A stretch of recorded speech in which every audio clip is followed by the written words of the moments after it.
Hello friends, welcome back to session 4 of our chapter Elementary Theory of Demand.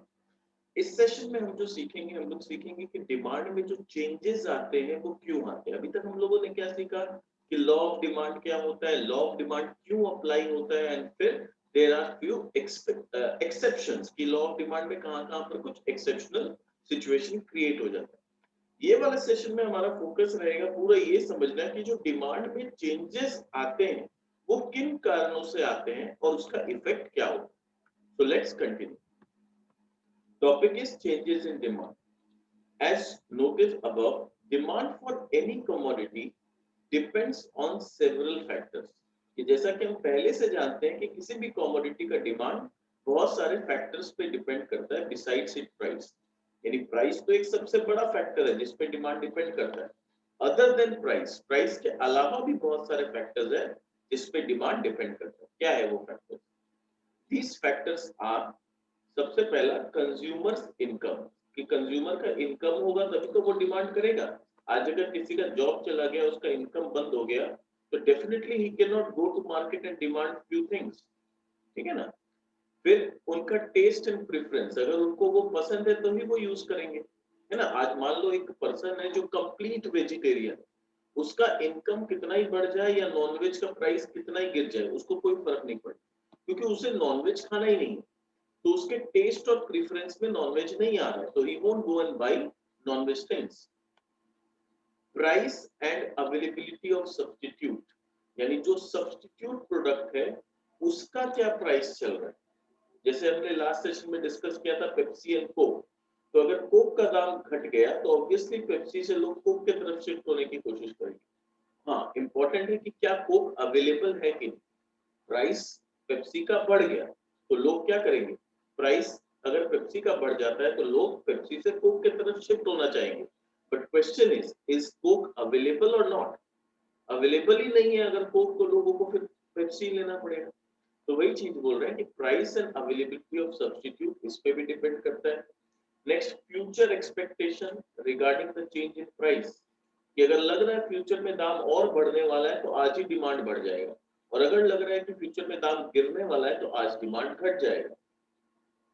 We now group all these factors, तो ये सब हमने पहले sessions में पढ़ा है। अब हम लोग इन सब फैक्टर को कंबाइन करके एक नेट इफेक्ट देखने की कोशिश करते हैं। So we now group all these factors into two categories. In the first category we place the price of the home, यानी अब ये सारे फैक्टर को दो कैटेगरी में डिवाइड कर रहे हैं। पहला फैक्टर है प्राइस, ठीक है, पहला कैटेगरी है, यानी पहला कैटेगरी है हमारा price. And the second category is all other factors, यानी all factors other than price, यानी एक हो गया प्राइस एंड दूसरा हो गया अदर फैक्टर्स। तो दो कैटेगरी में हमने इसको डिवाइड किया। On the basis of this classification of the factors influencing the demand, we shall discuss.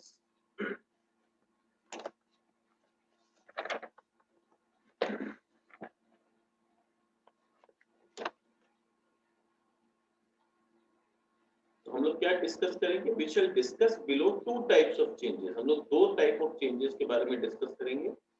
Number one, movement along the demand curve, and number two, shift in the demand curve. मैं एक gist में बता दूं, movement along the demand curve का मतलब क्या है।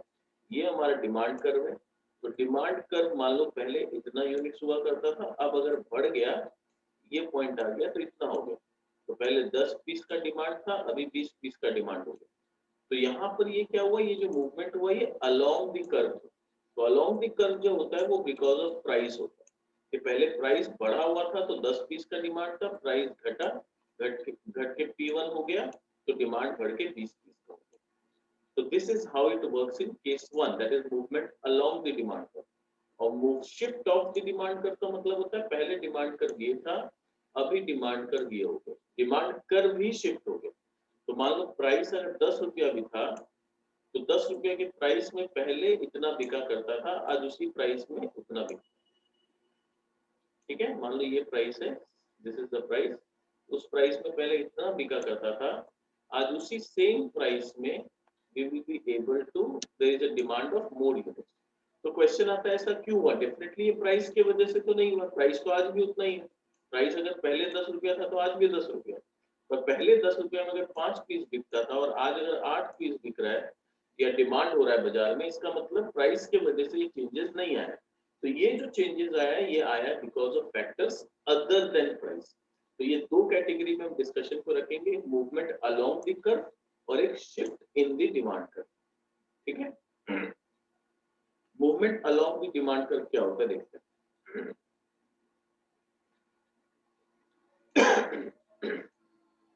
Movement along the demand curve और चेंज इन क्वांटिटी डिमांडेड, ये याद रखना, मूवमेंट अलोंग द कर्व को चेंज इन क्वांटिटी डिमांडेड भी बोलते हैं। Other things being equal when there is change in price of the commodity, बोला अगर बाकी चीजों को एक बार के लिए कांस्टेंट माना जाए तो if there is change in the quantity, ठीक है, other things being equal when there is change in the price of the commodity, the resulting change in demand is shown along the same demand curve through two different points.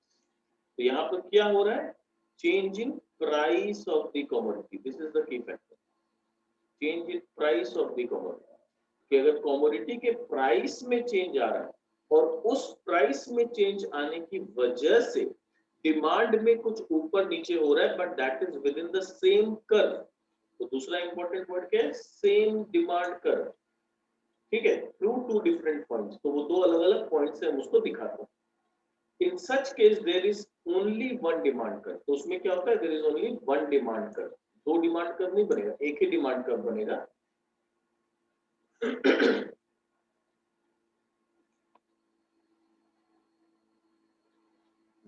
When the price of the commodity falls, its demand expands. जब भी price of the commodity क्या होगा, गिरेगा, तो उसका demand क्या होगा, expand करेगा, which is technically termed as extension of demand. इसको हम लोग क्या बोलते हैं, extension of demand या फिर increase in quantity demanded।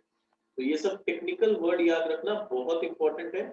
जब भी मैं बात करूंगा एक्सटेंशन ऑफ डिमांड या इंक्रीज और डिक्रीज इन क्वांटिटी डिमांडेड, तो क्वांटिटी डिमांडेड मतलब we are talking of only one demand curve, that is movement along the demand curve. On the other hand, if price rises will result in reduction of demand, और अगर price बढ़ जाता है तो demand घट जाएगा, which is technically called contraction of demand or decrease in quantity demanded.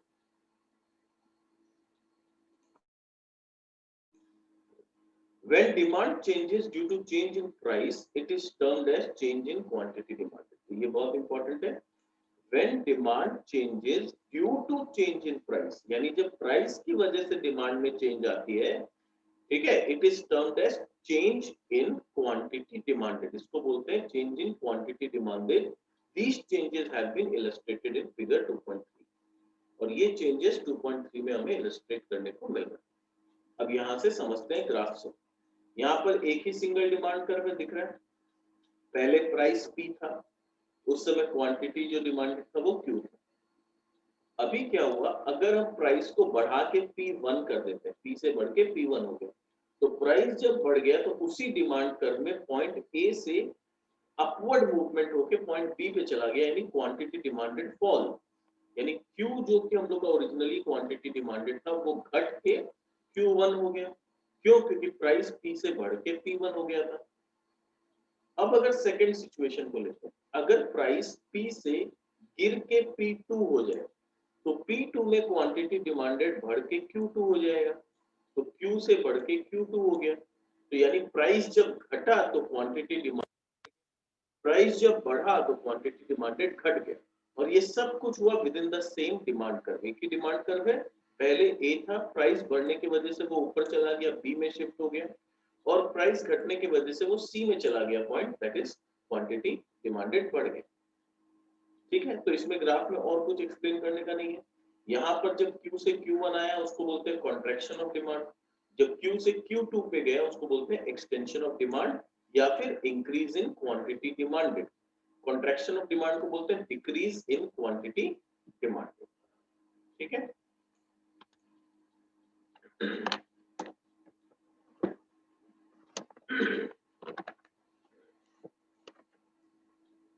Next हम लोग आते हैं शिफ्ट इन डिमांड कर्व और चेंज इन डिमांड। ये शिफ्ट इन डिमांड कर्व क्या होता है, ये हम लोग का सेकंड केस है जहां प्राइस के वजह से नहीं, due to other factors other than price, price के अलावा और भी बहुत सारे फैक्टर होते हैं, टेस्ट एंड प्रेफरेंस होता है, इनकम ऑफ द कंज्यूमर होता है, price of the related goods होता है, ठीक है, expect future expectation of the prices होता है, ये बहुत सारे फैक्टर्स होते हैं अदर देन प्राइस। तो इनकी वजह से जब चेंजेस आता है तब हम लोग बोलते हैं there is a shift in the demand curve और कंप्लीट चेंज इन डिमांड। देखते हैं क्या है। As we know, demand for a commodity changes not only due to change in its price. तो सिर्फ प्राइस की वजह से तो चेंजेस नहीं आता, but also due to changes in other factors, such as consumers' income, taste and preference, price of related goods, etc. When the demand change on account of factors other than the change in price, देखो ये सब याद रखना होगा, ये सब definition बन है। What is change in demand? Question क्या आएगा? What is change in demand? Please note down what is change in demand. तो आंसर लिखेंगे when the demand changes on account of the factors other than the change in price, it is called change in demand. इसको बोलते हैं change in demand. Under it, demand curve may shift either rightward और leftward, यानी demand curve जो मेरा है, मान लो अगर मैं स्ट्रेट लाइन बनाऊं ये डिमांड कर्व, तो वो या तो राइट शिफ्ट करेगा या तो लेफ्ट शिफ्ट करेगा। लेफ्ट में भी शिफ्ट कर सकता है, राइट में भी शिफ्ट कर सकता है। राइट में शिफ्ट तब करता है जब there is an increase in demand, left में शिफ्ट तब करता है जब there is decrease in demand. तो राइटवर्ड शिफ्ट या लेफ्टवर्ड शिफ्ट हो सकता है।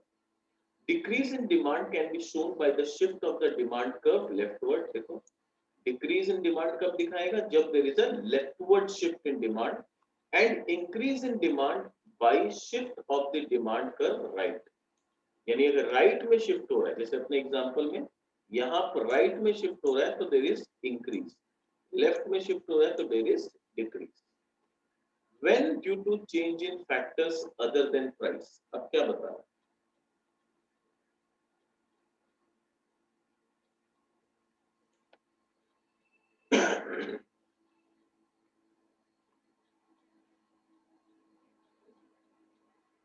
बोल रहा है when due to change in factor other than price there is rise in demand। अगर किसी फैक्टर की वजह से अदर देन प्राइस, जो कि प्राइस नहीं है, other than price, there is rise in demand, demand में राइज हुआ है, then it is called increase in demand. Demand curve in such a case will shift upward to the right. तो उस case में demand curve क्या होगा, it such case it will shift upward to the right. Conversely, when due to change in factor other than price of the commodity, less quantity of commodity is demanded। यानी other than price वाले factor की वजह से अगर कम quantity में demand आया है, demand का जो क्वांटिटी था वो घट गया, there is decrease in demand, it is technically called decrease in demand. The demand curve will shift downward to the left. तो वो कहां शिफ्ट हो जाएगा, लेफ्ट में शिफ्ट हो जाएगा। These types of changes in demand have been shown below diagrammatically। अब यहाँ डायग्राम से समझते हैं, बहुत इजी है।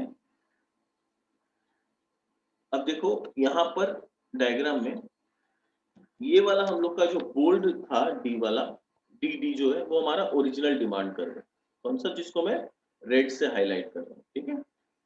This is our original demand curve. अब क्या हुआ, उस समय प्राइस था बी, क्वांटिटी था क्यू, बट किसी वजह से other than price, due to some factors which are other than price, demand बढ़ के D1 पे चला गया, यानी डिमांड केम टू D1, ये जो मैं टिक कर रहा हूँ ये कर्व में आ गया। तो डिमांड जब D से बढ़ के D1 में चला गया, देखो प्राइस उतना ही है, प्राइस में कोई फर्क नहीं पड़ रहा, प्राइस पहले भी P था, आज भी P है। पहले P वाले प्राइस पे Q क्वांटिटी का डिमांड था, आज उसी प्राइस पे Q1 वाले क्वांटिटी का डिमांड है। तो there is increase in demand without any change in price, so there is increase due to factors other than price, price के अलावा कोई फैक्टर की वजह से यहाँ पर डिमांड क्रिएट हुआ, तो इसको हम लोग बोलेंगे increase in demand. Decrease in demand देखो वही चीज है,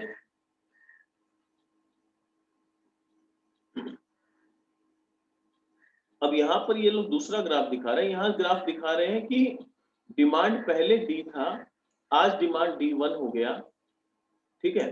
तो क्वांटिटी प्राइस देखो क्या हुआ, पर डिमांड शिफ्ट हुआ राइटवर्ड, ठीक है, there is increase in demand, but increase in demand के साथ साथ अगर हम मैं प्राइस को भी इंक्रीज कर दूं ना, तो वो इफेक्ट नेग्लिफाई हो जाता है। वो ये समझाने का कोशिश कर रहे हैं कि टेस्ट और प्रेफरेंस या जो भी अदर फैक्टर्स की वजह से डिमांड इंक्रीज हुआ था, डिमांड कर्व डी से शिफ्ट होकर D1 तक गया था, बट क्या किया सेलर ने, किसी वजह से प्राइस भी बढ़ा दिया। तो जब प्राइस भी बढ़ गया तो उसका इफेक्ट क्या हो गया, कैंसिल आउट हो गया। तो पहले भी क्यू क्वांटिटी बिकता था इस प्राइस पे, ठीक है, इस प्राइस पे पहले भी क्यू क्वांटिटी बिकता था। अब क्योंकि प्राइस बढ़ के P1 हो गया, तो आज भी वहां पर नया वाले डिमांड कर्व में जाने के बाद भी क्वांटिटी क्यू ही बिक रहा है। तो यानी increase in demand due to other factors have been cancelled due to increase in price of the commodity। ठीक है, तो ये दो अलग अलग सिचुएशन हमें दिखा रहा है कि प्राइस अगर चेंज ना हो तो टेस्ट और प्रेफरेंस या अदर फैक्टर्स की वजह से डिमांड कर्व अगर राइट शिफ्ट हुआ है, इसका मतलब क्वांटिटी डिमांडेड बढ़ेगा, there is increase in the demand for the quantity. But अगर डिमांड कर्व तो राइटवर्ड शिफ्ट हुआ बट प्राइस भी इक्वली बढ़ गया, तो अल्टीमेटली क्वांटिटी डिमांडेड सेम रह जाएगा। हाँ, बेनिफिट ये हुआ कि पहले अगर मैं प्राइस बढ़ाता तो क्वांटिटी डिमांडेड घट जाता। अगर मैं पुराना ही वाले ग्राफ में देखूं, D1 में ना जाऊं, अगर मैं डी में ही रहूं इस पॉइंट पे, तो मेरा क्वांटिटी डिमांडेड घट जाता है ना। अगर प्राइस बढ़ाता मैं तो मेरा क्वांटिटी डिमांडेड घट जाता, बट क्योंकि there is some taste and preference में चेंजेस हुआ है या लोगों का एक्सपेक्टेशन कुछ चेंज हुआ है, डिमांड कर्व डी से D1 शिफ्ट हो गया, इस वजह से मेरे प्राइस बढ़ाने के बावजूद क्वांटिटी डिमांडेड में कोई फर्क नहीं पड़ा। क्लियर? अब बता रहा है what can be the causes for increase in demand. तो कॉज क्या क्या हो सकता है? Increase in price of this substitute, हो सकता है सब्स्टिट्यूट प्रोडक्ट का दाम बढ़ गया हो। Fall in the price of complementary goods, complementary goods का प्राइस घट गया हो, तो उसके साथ इसको मिला के यूज करना इजी रहेगा। Increase in income level of the consumers, change in taste and preference habits and climates, expectation of further increase in price, या increase in number of consumers। Population बढ़ गया, नंबर ऑफ कंज्यूमर बढ़ गए, तो automatically demand बढ़ गया। ठीक है, डिक्रीज इन डिमांड, ठीक है, हम लोग को पता ही है क्या होता है। As told earlier, decrease in demand implies downward shift to the left of the demand curve। Figure 2.6 and figure 2.7 ये नेक्स्ट पेज में है, represent the situation of decrease in demand. The distinction between the two becomes more clear when we read the following two statements. Carrot prices have increased because more carrots are being demanded। ठीक है, क्योंकि carrot का demand बढ़ गया इसीलिए carat का price बढ़ गया। ठीक है, number 2, the rise in price of carrot is greatly reducing the consumer demand. But क्योंकि कैरेट का प्राइस अब राइज हो जा रहा है, तो राइज जो बढ़ा हुआ प्राइस पे लोग खरीदने के लिए तैयार नहीं है, इसलिए कैरेट का डिमांड घटते जा रहा है। Carrot rise in price of carrot is greatly reducing the demand. तो एक तरफ है कि दो अलग अलग स्टेटमेंट है। ठीक है, पहले बोल रहा है, देखो इसको समझना होगा, कॉज एंड इफेक्ट है। ऐसा नहीं है कि ये कुछ एक ही स्टेटमेंट है, ये एक विशियस सर्कल है। ठीक है, ये जो इकोनॉमिक्स होता है ये पूरा एक विशियस सर्कल के जैसा होता है।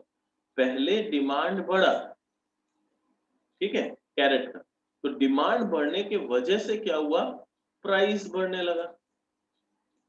ठीक है, तो वही बोल रहा है, carrot price have increased because more carrots are being demanded. तो डिमांड बढ़ा तो प्राइस बढ़ा। बट अब ये प्राइस बढ़ने का इफेक्ट क्या हुआ, प्राइस बढ़ने का इफेक्ट ये हुआ कि डिमांड घट गया। ठीक है, अब डिमांड घट जाएगा तो फिर उसका इफेक्ट आएगा कि प्राइस घट जाएगा, और प्राइस घट जाएगा तो फिर डिमांड बढ़ जाएगा। तो ये एक विशियस सर्कल की तरह इकोनॉमिक्स चलता है कि पहले डिमांड बढ़ा तो प्राइस बढ़ा, फिर प्राइस बढ़ गया तो डिमांड घट गया, अब डिमांड घट गया तो ऑटोमेटिकली प्राइस भी घट गया, अब प्राइस घट गया तो फिर से डिमांड बढ़ जाएगा। तो ये एक विशियस सर्कल इकोनॉमिक्स में चलते रहता है, चलते रहता है, चलते रहता है। ठीक है, तो I hope this is clear. The first statement refers to the shift in demand curve for carrot. तो पहला स्टेटमेंट बता रहा है कि there is a shift in demand curve, carrot का डिमांड बढ़ गया यानी शिफ्ट हुआ था। In this case, the demand curve must have shifted to the right, indicating more carrots demanded at each price। यानी पुराने प्राइस पे ज्यादा कैरेट का डिमांड हो रहा है, इसका मतलब ये हुआ कि we are talking to the first graph। ठीक है, डिमांड बढ़ा तो शिफ्ट हो गया डिमांड कर्व, पर जैसे ही शिफ्ट हुआ because of increase in demand price have risen, price P से बढ़ के P1 हो गया। अब P1 हो गया तो डिमांड ऑटोमेटिकली गिर गया, तो डिमांड Q1 से फिर से Q पे आ गया। तो इस तरह से ये विशियस सर्कल चलते रहेगा। Indicating more carats demanded at each price, this shift will increase the price of the carat. तो ये शिफ्ट की वजह से क्या होगा, प्राइस ऑफ कैरेट बढ़ जाएगा। The second statement refers to the movement along the demand curve and reflects the change between the specific quantity being bought, one before the price rose and one afterward। कि price बढ़ने के बाद कितना quantity demand हो रहा है और price बढ़ने से पहले कितना था। तो यहाँ पर हम लोग ग्राफ देखेंगे जहां पर there is decrease in demand. तो डिमांड डिक्रीज क्यों होता है, तो डिक्रीज इन डिमांड में देखो ज्यादा कुछ समझाने का नहीं है, ठीक है, क्योंकि टेस्ट एंड प्रेफरेंस में कोई चेंजेस आ गया, कंज्यूमर का इनकम फॉल हो गया या कुछ भी हो गया, तो डिमांड का जो पहले डी था वो शिफ्ट बैकवर्ड होकर D1 हो गया। अब वही सेम प्राइस पे पहले अगर Q क्वांटिटी डिमांड होता था तो अभी घट के Q1 क्वांटिटी डिमांड हो रहा है। बट सिमिलरली अगर प्राइस फॉल हो जाए, यानी उसका नेक्स्ट इफेक्ट क्या होगा, क्योंकि प्राइस सेम है, डिमांड घट चुका है, तो डिमांड घटेगा तो automatically price will also fall. तो प्राइस यहाँ पर फॉल हुआ। अब प्राइस फॉल हुआ तो दोबारा हम लोग देखेंगे क्वांटिटी डिमांडेड फिर से एल पे आ गया, ठीक है, और यानी quantity demanded again became Q. Clear? अब इसको मैं फिगर को एक्सप्लेन नहीं करने जा रहा हूं, कॉजेस में आता हूं। Causes of decrease in demand, decrease in demand का क्या क्या कॉजेस हो सकता है, एकदम उल्टा, जो इंक्रीज इन डिमांड का कॉजेस था उसका बिल्कुल उल्टा करेंगे तो causes of decrease in demand आ जाएगा। A fall in price of substitute goods हो सकता है, rise in price of complementary goods हो सकता है, fall in income of the consumer हो सकता है, unfavorable changes in taste and preference, expectation of future fall in price कि लग रहा है कि दाम फ्यूचर में और गिरेगा, a fall in number of consumers, number of consumers उसके फेवर में जितने लोग थे वो लोग कम हो गए, अब लोगों को वो पसंद नहीं है, ठीक है, तो इस वजह से भी क्या होता है, there is decrease in demand. या होता है कोई सब्स्टिट्यूट ऐसा आ गया पूरा मार्केट से ही आउट कर दिया, है ना, कोई ऐसा प्रोडक्ट आ गया अब लोगों को ये चाहिए ही नहीं, तो बहुत सारा कारण हो सकता है क्यों डिमांड में फॉल आता है। तो अब समझेंगे डिफरेंस क्या है, expansion in demand that is increase in quantity demanded और इंक्रीज इन डिमांड में। देखो इंक्रीज इन क्वांटिटी डिमांडेड है फर्स्ट कैटेगरी जो प्राइस के वजह से होता है, और इंक्रीज इन डिमांड है सेकंड कैटेगरी जो फैक्टर्स अदर देन प्राइस की वजह से होता है। तो it is caused by decrease in price, यानी अगर डिमांड इंक्रीज हो रहा है तो क्यों हो रहा है, because of increase decrease in price.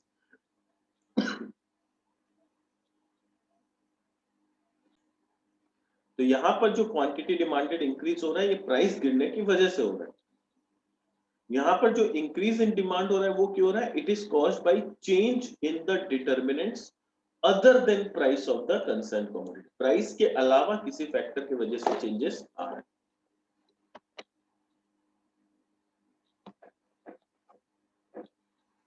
Next, it is shown by downward movement on the same demand curve, इसमें डाउनवर्ड मूवमेंट होता है बट सेम डिमांड कर्व में होता है। इसमें क्या होता है, it is shown by rightward shift in the demand curve, यानी डिमांड कर्व खुद राइट में शिफ्ट हो जाता है। It indicates an increase in quantity demanded as a result of fall in price. It indicates the increase in quantity demanded at each possible price. यानी same possible price पे quantity demand बढ़ रहा है और यहाँ पर फॉल इन प्राइस की वजह से क्वांटिटी डिमांडेड बढ़ रहा है। अब समझते हैं कॉन्ट्रैक्शन और डिक्रीज में क्या डिफरेंस है। An upward movement along a demand curve is called contraction of demand. जबकि decrease in demand implies that the whole demand curve has shifted to the left, पूरा का पूरा डिमांड कर्व ही left में shift हो गया। It occurs due to rise in price of the commodity, it occurs due to factors other than the price of the commodity. So in short, decrease in demand will take place when consumer demand less at the same price, same price पे भी अगर consumer कम demand करने लगे तो there is decrease in demand. And number two, they are willing to pay only a lower price for the given quantity of demand. और अगर वो लोग उसी क्वांटिटी के लिए कम पे करना चाहते हैं, वो लोग उतना नहीं पे करना चाहते हैं जितना पहले करना चाहते थे, तो वहां पर भी डिक्रीज इन डिमांड आएगा।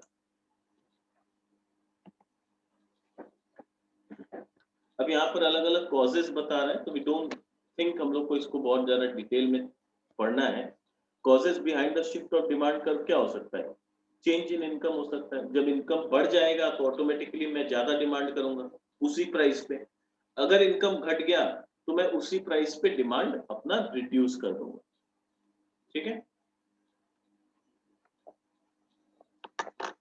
तो यहाँ पर एक डायग्राम से एग्जांपल दिखा रहा है कि डिमांड पहले था जब मेरा इनकम 10,000 था।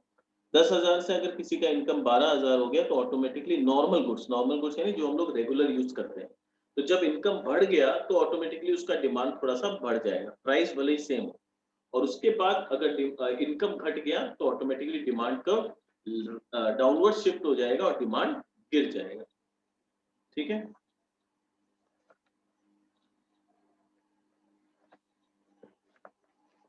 फिर यहाँ बता रहा है second point is change in price of related goods. Related goods का चेंज इन प्राइस मतलब क्या है? जो गुड्स रिलेटेड है वो दो तरह से रिलेटेड हो सकते हैं, सब्स्टिट्यूट हो सकता है या कॉम्प्लीमेंट्री हो सकता है। अब एग्जांपल लेते हैं, अगर कॉम्प्लीमेंट्री गुड्स का एग्जांपल लें तो complementary goods can be car and petrol. Car and petrol, तो मान लो कार का दाम वही है, कार के दाम में कोई फर्क नहीं पड़ा, पेट्रोल का दाम गिर गया, तो पेट्रोल का प्राइस अगर गिर जाता है तो ऑटोमेटिकली क्या होगा? कार का डिमांड बढ़ जाएगा।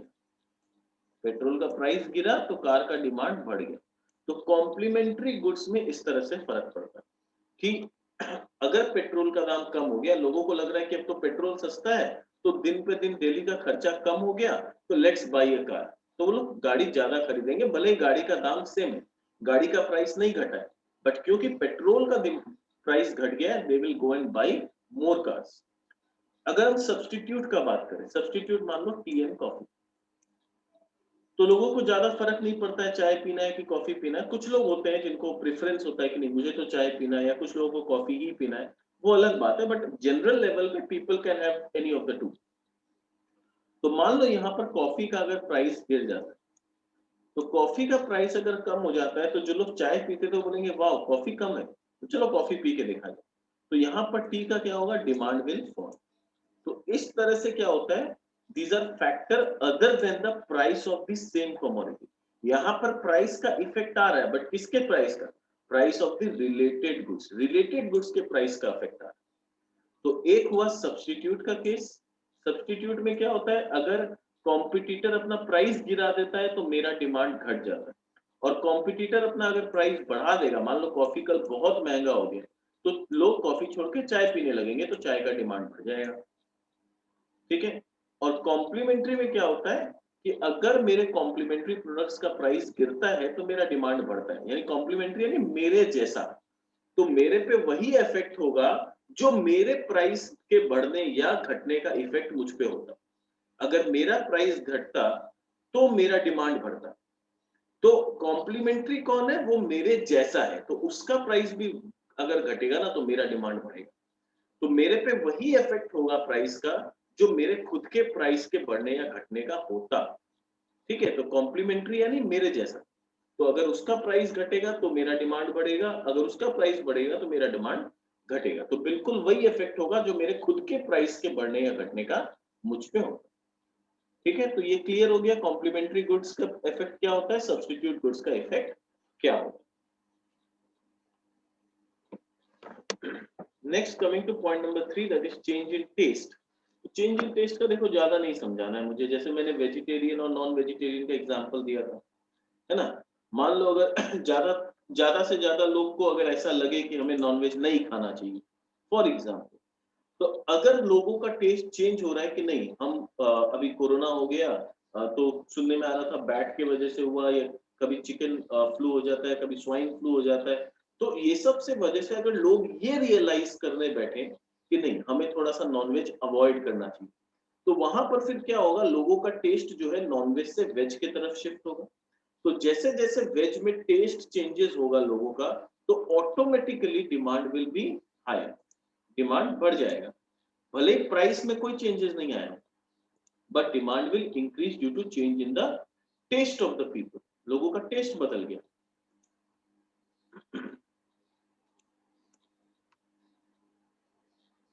ठीक है, फिर चेंज इन पॉपुलेशन, जितना पॉपुलेशन बढ़ेगा, जैसे फॉर एग्जांपल रियल एस्टेट का बात, रियल एस्टेट यानी फ्लैट्स एंड बिल्डिंग्स एंड वो सब।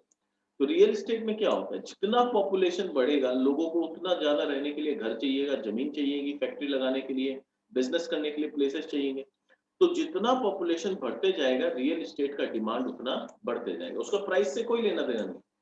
दिन पे दिन हम देखेंगे तो अपना बिल्डिंग्स का, फ्लैट्स का, जमीन का, ये सब का प्राइस बढ़ते जा रहा है, बट डिमांड भी बढ़ते जा रहा है। क्यों? Because of increase in population. जितना पॉपुलेशन बढ़ेगा उतना रियल एस्टेट का डिमांड बढ़ेगा। तो ये सब फैक्टर्स है जो हम लोग देख सकते हैं कि इकोनॉमिक्स में प्ले आउट होता है। ठीक है, so this was all about the chapter on elementary theory of demand. And I hope बहुत क्लियर हो गया होगा आप लोगों को कि डिमांड कैसे प्ले आउट होता है, लॉ ऑफ डिमांड क्या होता है, what are the factors on which demand depends, और फिर shift of demand curve, movement along the curve, ये सब क्या होता है।